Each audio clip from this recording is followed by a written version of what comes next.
Hello everyone, welcome to our YouTube channel Educare Academy. आज मैं आ गया हूँ आप लोगों के साथ एक नया वीडियो लेकर के the crop production and management का वीडियो नंबर 2।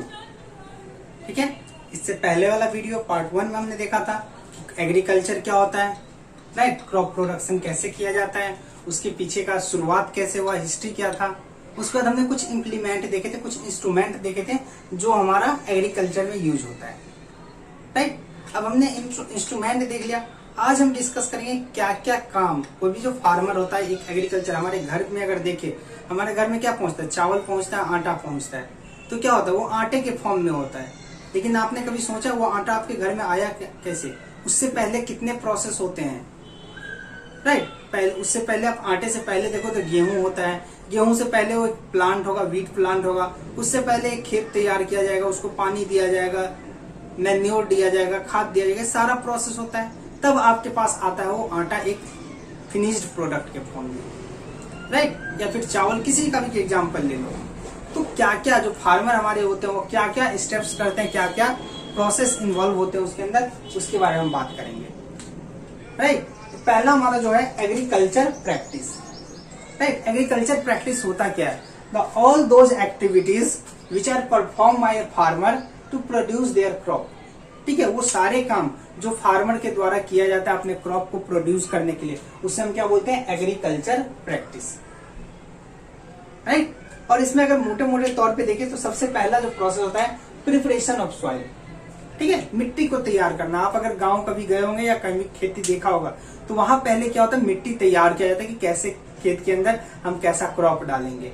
ठीक है, इवन आप छोटा सा एक प्लांट लगाते हो गमले के अंदर तो वहां भी आप मिट्टी को तैयार करते हो, एकदम छोटा छोटा उसको सॉफ्ट कर देते हो मिट्टी को, राइट। पहला स्टेप होता है प्रिपरेशन ऑफ सॉइल। उसके बाद होता है सोइंग ऑफ सीड, मतलब उसके अंदर सीड डाला। देखो कहीं मैन्योरिंग पहले भी हो जाता है। उस मैन्योरिंग कहने का मतलब है मैन्योर डालना। देखो अगर एक ही क्रॉप को हम यूज कर रहे हैं फील्ड में, कंटिन्यूअस यूज करें तो धीरे धीरे हमारे सॉइल का न्यूट्रिशन कम हो जाता है। तो वो न्यूट्रिशन डालने का जो प्रोसेस होता है उसे हम बोलते हैं मैन्योरिंग। तो बहुत ऐसा क्रॉप होता है जिसके अंदर सीड को डालने से पहले हमको मैन्योर डालना पड़ता है, तो ये टॉपिक उधर आ जाएगा। बहुत सारे ऐसे क्रॉप होते हैं जिसको पहले हम सीड डालते हैं, फिर बाद में जब वो ग्रो कर जाता है फिर हम मैन्योर डालते हैं। तो मैन्योरिंग आप पीछे भी लिख सकते हो, राइट। तो हमने सॉइल प्रिपेयर किया, उसके बाद हमने उसके अंदर सीड डाला, फिर मैन्योर डाला। अब हमारा प्लांट क्या होगा, धीरे धीरे ग्रोथ कर जाएगा, जर्मिनेट कर जाएगा और एक छोटा सा प्लांट हो गया है। ठीक है, प्लांट के बाद हम क्या करते हैं, वहां पे उसको पानी की जरूरत होती है, राइट। तो वहां हमको इरिगेशन के थ्रू हम उसको जो प्रोसेस होता है, the process by which we provide water to the plants into the field is called irrigation, right. यहाँ पे इरिगेशन होता है। और इरिगेशन के बाद जब प्लांट हमारा ग्रो कर रहा है, पानी जब मिलता है तो बहुत सारे खेत के अंदर अनवांटेड प्लांट आ जाते हैं। ठीक है, जिस प्लांट की हमको जरूरत नहीं होती है और वो हमारे मेन क्रॉप के लिए हार्मफुल होता है, तो उसको हमको रिमूव करना होता है। तो उसी को हम बोलते हैं यहाँ प्रोटेक्शन फ्रॉम वीड, और this process is also called weeding. ठीक है, इसको हम वीडिंग बोलते हैं। जो अनवांटेड प्लांट हो गया, जो घास हो गया खेत में जिसकी हमको जरूरत नहीं है, वो हमारे क्रॉप के साथ आ गया, तो उसे हमें रिमूव करना पड़ता है, राइट। अब हमारा क्रॉप धीरे धीरे ग्रो कर गया, पक गया, उसके अंदर फसल आ गई। उसके बाद क्या होता है, हमको हार्वेस्टिंग करना पड़ता है। हार्वेस्टिंग क्रॉप हमको खेत से काटना पड़ता है। ठीक है, हार्वेस्टिंग के बाद हम थ्रेसिंग करते हैं, छोटे छोटे प्रोसेस होते हैं। और थ्रेसिंग के बाद जो हमारा मेन प्रोडक्ट होता है वो होता है स्टोरेज। जो हमारा मेन प्रोडक्ट हमने तैयार किया खेत से, अब उसको हम स्टोर कैसे करेंगे। ठीक है, तो ये सारा कंप्लीट प्रोसेस इस चैप्टर में हमको देखना है। तो चलिए शुरू करते हैं हम पहला प्रोसेस से, एग्रीकल्चर प्रैक्टिस के अंदर प्रिपरेशन ऑफ सॉइल से, राइट। तो देखिए preparation of soil, preparation of soil मतलब कि किसी प्लांट के लिए कैसा सॉइल बेनिफिशियल हो, किस तरह का सॉइल चाहिए, उस तरह का जो हम सॉइल प्रोवाइड करते हैं और उसके लिए जो जो प्रोसेस हमें करना पड़ता है, उस कंप्लीट प्रोसेस को हम बोलते हैं प्रिपरेशन ऑफ सॉइल। और प्रिपरेशन ऑफ सॉइल के अंदर दो काम होता है, एक होता है हमारा प्लाइंग और दूसरा होता है लेवलिंग। ठीक है, प्लाइंग एंड लेवलिंग के अंदर दो काम होते हैं। प्लाइंग का काम होता है हल चलाते हैं, ठीक है, जिसके कारण से सॉइल क्या होता है, हमारा टिल्ट होता है। अगर सपोज करो ये हमारा फील्ड है, राइट, इसके अंदर हम हल चला रहे तो क्या होगा, कुछ मिट्टी इधर चले जाता है, कुछ मिट्टी इधर आते जाएगा। तो इस तरह का काम होगा हमारा प्लेइंग के अंदर। जिसके कारण से सॉइल का तो लूज होते जाता है, क्योंकि पहले पैक रहता है सारा सॉइल, अब उसके बीच में हम हल चला रहे हैं तो वो छोटे छोटे लूज होना शुरू हो जाएंगे, सॉफ्ट होना शुरू करेंगे। तो उसके अंदर हम टर्निंग करते हैं, टर्निंग के कारण क्या होता है, लूजिंग होता है। अब लूजिंग तो हुआ, लेकिन उसके साथ हम इसके अंदर हल चलाए तो क्या हुआ, छोटे छोटे लंप क्रिएट हो जाते हैं। लंप मतलब ढेला क्रिएट हो जाता है, राइट। तो लंप को तोड़ना जरूरी होता है। तो उसको तोड़ने का जो प्रोसेस है उसे हम बोलते हैं levelling, that is breaking the large lump. तो ये 3 काम होता है, टर्निंग होता है, लूजनिंग होता है और ब्रेकिंग द लंप होता है। ये दोनों काम जो होता है, टर्निंग एंड लूजनिंग, ये प्लगिंग के माध्यम से हो जाता है। प्लगिंग जब करते हैं, हल चलाते हैं, तो सॉइल अपने आप टर्न होते जाएगा और लूज होते जाएगा। उसके बाद जो बड़े बड़े पत्थर है, पत्थर कह रहा हूँ, ढेला क्रिएट हो जाता है, that can be broken down into small pieces by the process of levelling. Levelling के मदद से उसको तोड़ते हैं। अब ये लेवलिंग करते क्यों है, तो देखिए लेवलिंग अगर नहीं करेंगे तो हमारा फील्ड क्या होगा, उसके अंदर अंडुलेशन आ जाएगा, कहीं ऊंचा हो जाएगा, कहीं नीचा हो जाएगा। तो जब हम सीड डालेंगे तो सीड डालने समय में कठिनाइयां होगी, ठीक है। एक प्रॉपर डेप्थ नहीं प्रोवाइड कर पाएंगे क्रॉप के रूट को, कहीं पे जो ऊंचा रहेगा उसको ज्यादा नीचे हो जाएगा, कहीं नीचा ऊंचा हो जाएगा, डेप्थ प्रोवाइड नहीं होगा, राइट। अब अगर वाटर जब हम इरिगेशन करते हैं तो वाटर इरिगेशन करने में टाइम ज्यादा लगेगा। और जब हम ऊपर जो सपोज करो कोई प्लांट हमारा लेवल है, कोई प्लांट यहाँ पे है और कोई प्लांट यहाँ पे है, मिट्टी के अंदर एंडुलेशन होगा, यहाँ जो प्लांट करेंगे तो इसको थोड़े से पानी के अंदर पूरा पानी को मिल जाएगा, लेकिन इसको पानी मिल नहीं पाएगा पूरी तरीके से। अगर इसको हम पूरी तरीके से पानी देंगे तो ये ओवर इरिगेशन हो जाएगा, ज्यादा पानी इसको लग जाएगा, इस कारण से प्लांट भी खराब होंगे। तो इसलिए हमारा क्रॉप क्या चाहिए, लेवल चाहिए, फील्ड जो चाहिए लेवल चाहिए, राइट। तो वो प्रोसेस होता है हमारा लेवलिंग। क्लियर है। अब देखो इसके अंदर कुछ ना कुछ तो इंस्ट्रूमेंट यूज होगा। तो जो इंस्ट्रूमेंट यूज होगा कल भी हमने डिस्कस किया था। अगर आपने नहीं देखा है वीडियो फर्स्ट, तो पहले जाकर के प्ले लिस्ट में जाइए और फर्स्ट वीडियो देखिए, तब आपको ये चैप्टर अच्छे से समझ में आएगा। क्लियर है। तो देखिए पहला इसके अंदर प्लगिंग, कल्टीवेटर, हॉ और लेवलर, ये तीनों तो हमारा बेसिकली प्लग के लिए यूज करते हैं और लेवलर हम लेवलिंग के लिए यूज करते हैं। अब ये होता कैसे है, कैसा स्ट्रक्चर है, ये हमने पिछले वीडियो में डिस्कस किया था, राइट। चलिए अब जो हम इसके बेनिफिट्स की बात करते हैं, जो सॉइल हमने प्रिपेयर किया तो उससे क्या क्या बेनिफिट्स क्रॉप को मिलेगा। तो पहला बेनिफिट है root can easily penetrate the soil and provide stability.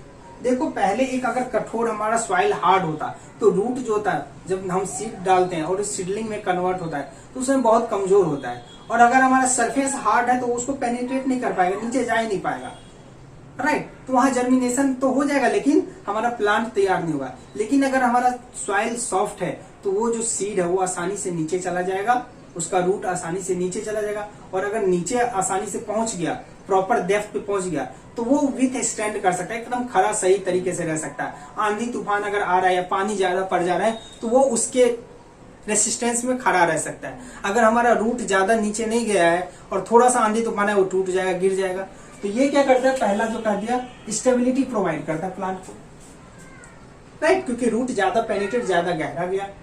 उसके बाद अगर हमारा सॉइल बहुत ज्यादा लूज है तो लूज सॉइल के अंदर क्या होगा, गैपिंग ज्यादा होगा। अगर मैंने ये सॉइल को अगर लूज कर दिया, सपोज कीजिए ये सॉइल है, अब सॉइल लूज हो गया तो मतलब एक सॉइल दूसरे सॉइल के बीच में क्या हो जाएगा, गैप हो जाएगा काफी, बोलो। और इस गैप के अंदर क्या होगा, बहुत सारे एयर इंटर कर जाएंगे, एयर इंटर होंगे इस सब के गैप के अंदर, लूज सॉइल के अंदर। और एयर अगर ज्यादा इंटर होगा तो प्लांट आसानी से ब्रेथ कर सकता है, रेस्पिरेशन आसानी से कर सकता है, उसको ऑक्सीजन आसानी से मिल जाएगा प्लांट को, राइट। तो ब्रीदिंग में मदद किया। उसके बाद देखिए वाटर रिटेंशन कैपेसिटी इंक्रीज, यही बात, अगर सॉइल हमारा सॉफ्ट है और अगर हम वाटर डालते हैं तो वाटर ज्यादा नीचे तक रहेगा और वो ज्यादा दिन तक चलेगा, बार बार हमको इरिगेशन नहीं करना पड़ेगा, ठीक है। सिंपल सा एग्जाम्पल ले लो, आप कहीं सॉफ्ट सॉइल है वहां 1 गिलास पानी डालो, और एकदम बिल्कुल सूखा हुआ जमीन है, रोड पे पानी डालो, रोड वाला पानी ऊपर में रह जाएगा और जल्दी सूख जाएगा। लेकिन आपने कहीं एकदम सॉफ्ट सॉइल के अंदर पानी डाला, वो काफी दिनों तक रहेगा, क्योंकि वाटर रिटेंशन कैपेसिटी उसका बढ़ जाता है, वो नीचे ग्राउंड के लेवल पे चला गया। क्लियर है। तो वही काम यहाँ होगा, वाटर रिटेंशन कैपेसिटी बढ़ने के कारण प्लांट को ज्यादा इरिगेशन करने की हमको जरूरत नहीं पड़ेगी। अगला है microbes and earthworm can easily grow. अब देखो इसके अंदर हमारा माइक्रोब्स और अर्थवर्म आसानी से ग्रो कर सकता है, क्योंकि सॉइल सॉफ्ट है, इसके अंदर जो हमारा माइक्रोब्स हो सकता है वो आसानी से घूम सकता है, अर्थवर्म आसानी से घूम सकता है। और आपको पता होगा कि अर्थवर्म और माइक्रोब्स हमारे प्लांट के लिए बहुत बेनिफिशियल होते हैं। वो क्या करते हैं, ह्यूमस का फॉर्मेशन करते हैं, जो हमारा प्लांट का लीफ हो गया ये सब सर गल करके और उसको ह्यूमस में कन्वर्ट करता है, माइक्रोब्स, आपने बैक्टीरिया, राइजोबियम बैक्टीरिया का नाम सुना होगा। वो राइजोबियम क्या करता है, नाइट्रोजन फिक्सेशन में मदद करता है, नाइट्रोजन सॉइल के अंदर नाइट्रोजन लाता है। ठीक है, तो ये जो माइक्रोब्स और हमारा अर्थवर्म है वो आसानी से ग्रोथ कर सकते हैं जब हमारा सॉइल सॉफ्ट हो, तो उसमें भी ये मदद करता है। उसके बाद देखिए, it bring the nutrients rich soil at the top. अब देखिए, हमारा जो प्लांट हमने डाला, एक सीजन हो गया, तो एक सीजन में एक प्लांट क्या होगा, जमीन के अंदर से न्यूट्रिशन लेगा, तो ऊपर वाले सरफेस का सारा न्यूट्रिशन तो प्लांट ले गया। अगर हम दोबारा उसके अंदर प्लांट डालते तो उसको न्यूट्रिशन की कमी हो जाएगी, राइट। तो अगर हम टिल्टिंग कर देते हैं, तो टिल्टिंग करने से क्या होगा, जो न्यूट्रिशन कहाँ का गायब हुआ है, ऊपर वाले सॉइल का, नीचे का तो न्यूट्रिशन रहेगा ही, तो अगले सीजन में क्या होगा, नीचे वाला न्यूट्रिशन ऊपर आ जाएगा, राइट। तो प्लांट को आसानी से मिल जाएगा। तो वही कह रहा है, it bring the nutrition rich soil eight top. जो नीचे का जो न्यूट्रिशन रिच सॉइल है वो ऊपर आ जाएगा, और ऊपर वाला अनन्यूट्रिशन रिच सॉइल जो है वो नीचे चला जाएगा। ठीक है, फिर जो माइक्रोब्स और बैक्टीरिया उसके अंदर दोबारा से उसके अंदर न्यूट्रिशन फिल करना शुरू कर देंगे उस सीजन के अंदर। क्लियर? आगे देखते हैं, वीड गेट अपरूटेड।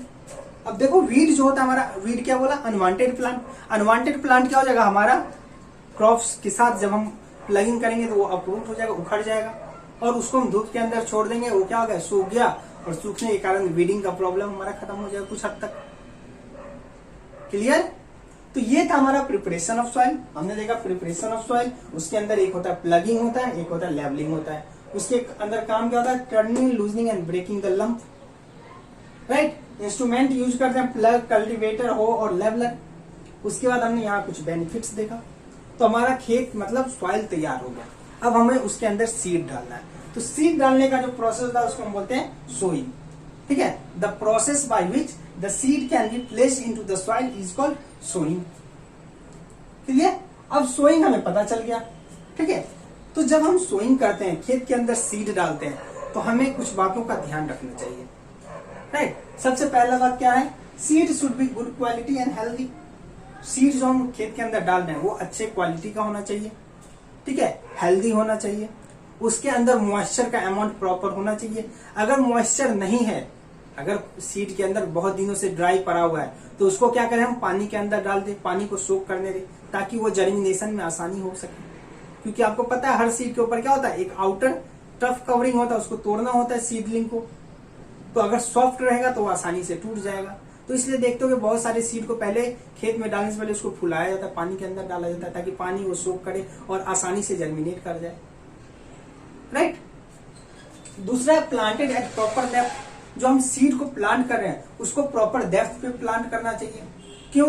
देखो, अगर बिल्कुल ऊपर कर दिए तो अभी हमने बताया कि हवा आएगा, प्लांट उखड़ के चला जाएगा, वो स्टेबिलिटी उसको नहीं मिल पाएगा, राइट। अगर बिल्कुल नीचे कर दिया तो उसके कारण से क्या होगा, जो हम मैन्योर डालेंगे वो ऊपर रह जाएगा, खाद ऊपर रहेगा, तो नीचे तक वहां तक मैन्योर पहुंच नहीं पाएगा, राइट। वाटर डालेंगे तो वाटर हमको ज्यादा देना पड़ेगा इरिगेशन के लिए। तो इसको हमारा प्लांट जो होना चाहिए प्रॉपर डेप्थ पे होना चाहिए। ज्यादा नीचे डेप्थ चला गया तो वहां ऑक्सीजन का अमाउंट भी कम हो जाएगा, तो ब्रीदिंग में भी प्रॉब्लम होगा। तो प्लांट हमारा प्रॉपर डेप्थ पे होना चाहिए। क्लियर है?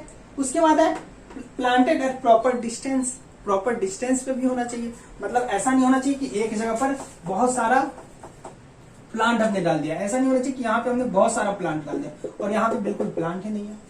अगर एक ही जगह पर बहुत सारा प्लांट डाल दिए तो उसको बोलते हैं ओवर पॉपुलेशन। ठीक है, ओवर पॉपुलेशन हो जाएगा तो क्या हो जाएगा, हमने न्यूट्रिशन उसको डाला, हमने सनलाइट डाला, सनलाइट मतलब सन से आया, तो वो सब एक लिमिटेड अमाउंट में होता है, राइट। तो अगर हम प्लांट डाल रहे हैं और वहां पॉपुलेशन ज्यादा हो गया तो उसको यूज करने वाले ज्यादा हो गए, तो मेन प्लांट को जितना न्यूट्रिशन चाहिए मिल नहीं पाएगा, उसको कंपटीशन होगा। ठीक है, अब हमारे सिंपल सा एक एग्जांपल देते हैं अपने घर के अंदर। हमारे घर के अंदर अभी 4 लोग हैं, ठीक है, 4 लोग हैं, अब आ गए 10 लोग बाहर से आ गए, 14 लोग आ गए, और हमारा खाना फिक्स हो, जो हमारा खाना आज 4 लोगों के लिए बनता है और वही 10 लोग बाहर से आ गए, फिर भी खाना हमारा उतना ही बन रहा है, तो क्या होगा, कंपटीशन बढ़ जाएगा। सबको जितना न्यूट्रिशन चाहिए, जितना खाना चाहिए वो मिल नहीं पाएगा। जैसे रहना चाहते हैं आप, सोना चाहते हैं, आराम करना चाहते हैं, वो सही से हो नहीं पाएगा। सिमिलर वे में यहाँ पे भी होगा। अगर एक ही जगह पर बहुत ज्यादा सीड हो जाएंगे तो ओवर पॉपुलेशन होगा, जिसके कारण से सारे सीड को प्रॉपर अमाउंट में न्यूट्रिशन नहीं मिलेगा, प्रॉपर अमाउंट में सनलाइट नहीं मिलेगा, क्योंकि सनलाइट तो आपको सनलाइट तो बहुत होता है, लेकिन हो सकता है कोई प्लांट ज्यादा न्यूट्रिशन मिल जाए तो ग्रो कर जाएगा और दूसरे प्लांट को कवर कर दे अपने लीफ से, तो नीचे वाले प्लांट को सही से न्यूट्रिशन नहीं मिल पाएगा। तो इसलिए ओवर पॉपुलेशन नहीं होना चाहिए। अगर हम बहुत दूर दूर लगाते हैं, ठीक है, एक सीड यहाँ एक सीड वहां, तो इससे क्या होगा, हमारा लैंड बर्बाद होगा, हम अपने खेत को बर्बाद कर रहे हैं। खेत को बर्बाद करने का मतलब खेत बर्बाद होगा, हमारा प्रोडक्टिविटी कम होगा। ठीक है, जहां से हम ज्यादा प्रोडक्शन ले सकते थे, ज्यादा प्लांट लेकर हमने 2-4 प्लांट लगाए, तो वहां प्रोडक्शन भी तो कम हो जाएगा। तो ओवर पॉपुलेशन भी नहीं होना चाहिए और बिल्कुल एकदम फ्रीली पॉपुलेटेड भी नहीं होना चाहिए, कोई कहीं ऐसा भी नहीं होना चाहिए। क्लियर है? उसके बाद आगे हम बात करें तो जो हमारा सीडिंग सोइंग ऑफ सीड होता है वो बेसिकली 2 प्रोसेस से किया जाता है। पहला प्रोसेस होता है मैनुअल मेथड और सेकंड होता है मैकेनिकल मेथड। मैनुअल मेथड के अंदर हम क्या करते हैं, हाथ यूज करते हैं, अपने हैंड को, जो फार्मर होते हैं, लेबर होते हैं, वो काम करते हैं और अपने हाथों से सीड को डालते हैं। तो इस प्रोसेस को हम बोलते हैं ब्रॉडकास्टिंग। ब्रॉडकास्टिंग में बेसिकली क्या करते हैं, एक सीड लेते हैं और हाथ से इस तरह से स्प्रेडिंग करते हैं। Spreading of seed by the farmer with their hand is called broadcasting. ठीक है, हाथ से लिया सीड और इस तरह से फेंका। ठीक है, तो इस तरह से फेंकने से क्या होता है कि सीड तो हमारे खेत में पहुंच जाता है, लेकिन जो प्रॉब्लम यहाँ हमने बताया था, हो सकता है ओवर पॉपुलेशन, कहीं पे बहुत ज्यादा सीड आ जाता है, कहीं पे बिल्कुल सीड नहीं आ पाता। ठीक है, उसके डेप्थ का हमारा ध्यान नहीं रह पाता। तो ये सारी प्रॉब्लम इसके कारण होती है। ये ट्रेडिशनल मेथड है, तो इसमें क्या होता है, थोड़ा प्रोडक्शन कम होता है हमारा। राइट, इसी का एडवांस मेथड जो आज के डेट में यूज होता है मैकेनिकल मेथड, जहाँ पे मशीन यूज करते हैं। सीड ड्रिल हो गया, सीड ड्रिल के अंदर क्या होता है, फनल लाइक शेप होता है और वहां से बहुत सारे ट्यूब निकले हुए रहते हैं और हर ट्यूब से एक प्रॉपर डेप्थ पे जाकर के वहां पे सीड निकलता है। कल हमने इसके बारे में बात भी किया था। तो यहाँ पे हमने देखा सीड ड्रिल के मदद से मैकेनिकल मेथड, तो यहाँ जो प्लांट का प्रॉपर डेप्थ मिलता है, प्रॉपर डिस्टेंस पे आता है। ठीक है, तो ये हमारा हो गया प्रोसेस ऑफ सोइंग। अब उसके बाद एक बहुत इंपॉर्टेंट प्रोसेस होता है ट्रांसप्लांटेशन। ठीक है, transplantation basically a process in which the seedling of the plant is transplanted और transferred from nursery to main field is called transplantation. ठीक है, हम इसमें क्या करते हैं, जो फील्ड हमारा क्रॉप होता है उसको एक छोटे से जगह में, जिसे हम नर्सरी बोलते हैं, उसके अंदर हम ग्रो करते हैं। राइट, जब वो छोटा सा प्लांट हो जाता है तो उसको उखाड़ करके और जो हमारा मेन फील्ड है उसको हम वहां जाकर के उसको प्लांट करते हैं। ऐसा क्यों करते हैं, इससे फायदा क्या होता है, काम तो बढ़ गया। पहले हमने खेत में लगाओ, फिर यहाँ से लगा करके वहां लगाओ, तो काम तो बढ़ गया। ठीक है, काम बढ़ गया, लेकिन वो हमारे लिए बेनिफिशियल होता है। देखो, जब बहुत सारे ऐसे प्लांट होते हैं, जब छोटे होते हैं, तो वहां पे उसका बहुत ज्यादा देख रेख करने की जरूरत पड़ती है। ठीक है, जैसे हमारे घर में भी अगर बच्चे होते हैं तो उसे बहुत ज्यादा देख रेख की केयर की जरूरत पड़ती है। ठीक है, तो बच्चे अगर एक जगह होंगे तो केयर करना आसान हो जाएगा। राइट, तो सिमिलर प्रोसेस, अगर हमारा छोटा सा फील्ड है और इसके अंदर हमने सारे बच्चे को तैयार कर दिया, सादा प्लांट के बच्चे को तैयार कर दिया, तो इसको हम केयर आसानी से कर सकते हैं। कम पानी देंगे इतने जगह पे, अगर पूरे फील्ड में देना होता तो ज्यादा दिक्कत होती, कम खाद में हमारा काम चल जाएगा। ठीक है, तो यहाँ केयरिंग आसान हो जाता है प्रोसेस। जब ये प्लांट बड़े हो जाते हैं, अब उसको ज्यादा केयर की जरूरत नहीं होती है, तो हम उसको मेन फील्ड में डाल देते हैं। ठीक है, वहां वो ग्रोथ करते हैं। तो इससे फायदा क्या क्या होता है, एक तो हमने जब प्लांट हम ग्रो करते हैं और वहां अगर कोई प्लांट हमारा खराब हो गया, कोई सीडलिंग खराब हो गया, होता है प्लांट ग्रो करने समय सारे प्लांट तो एक जैसे होते नहीं है, कुछ खराब हो गए तो उसको हम वहां पे रिमूव कर सकते हैं, हटा सकते हैं। जो हमें लग रहा है ये प्लांट अनहेल्दी है, सही नहीं है, उसको हम हटा सकते हैं। राइट, तो इस प्रोसेस से हमारे जो मेन फील्ड में सारे जो प्लांट जाएंगे वो कैसे जाएंगे, क्वालिटी प्लांट जाएंगे, जिसके कारण से हमारा प्रोडक्शन अल्टीमेटली बढ़ जाएगा। क्लियर है? तो अब देखो, हमने देखा यहाँ सोइंग ऑफ सीड देखा। राइट, अगले वीडियो में हम डिस्कस करेंगे मैन्योरिंग और इरिगेशन के बारे में, फिर प्रिपरेशन और वीडिंग। नेक्स्ट जो स्टेप्स है वो हम नेक्स्ट वीडियो में डिस्कस करेंगे। राइट, तो इसके लिए जरूरी है आप चैनल को सब्सक्राइब कर दें, ताकि नेक्स्ट वीडियो आए तो आपको अपडेट मिल जाए, और ज्यादा से ज्यादा लोगों तक शेयर कीजिए, ताकि हमारा भी मोटिवेशन हाई रहे, ज्यादा से ज्यादा वीडियो में बना पाऊं। Right, till then, thank you and good bye.